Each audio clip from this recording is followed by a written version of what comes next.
Ayan, good morning mga kapak. Ayan, fishing session po tayo ngayon. Saglit lang tayo. Nandito po tayo sa Jumeirah 2. Ayan, public beach. Ayan po yung spot natin sa likod. Tapos ito po yung setup natin. Gamit natin na setup is UL. Ang gamit natin na rod, Lurmatic MB, 3-piece travel rod. Ang gamit natin na reel, Shimano Sahara 1000 series, spooled with casking 6 pounds. Ang gamit natin na leader line is Rikimaru 16 pounds. Ang gamit natin na lure is Hardcore. Pakita natin. Ayan po, Hardcore 6 grams 5 millimeters. Ayan.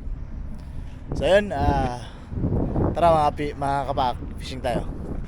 Try natin ulit, baka makadali. Try natin dito.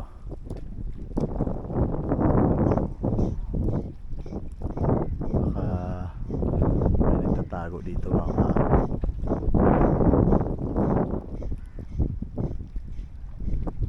Yun, meron nga. Wala, siniksik. Uy, malaki. Yan, lapu-lapu. Amur. Malaki.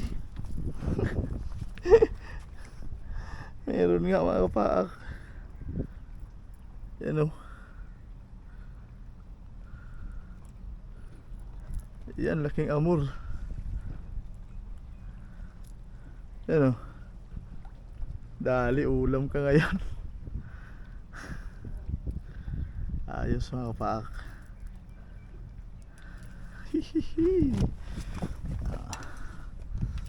Kita natin sa camera ha.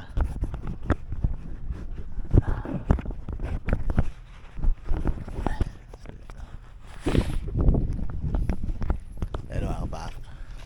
Saan ba yung ano? Yan dito. Ayan o. Whew! Ulam. Saglit lang. Diba? Good size na ano, lapu-lapu or amor dito sa ano, dito sa Dubai gamitin, tawagin. So ayun mga kapak, may pangulam.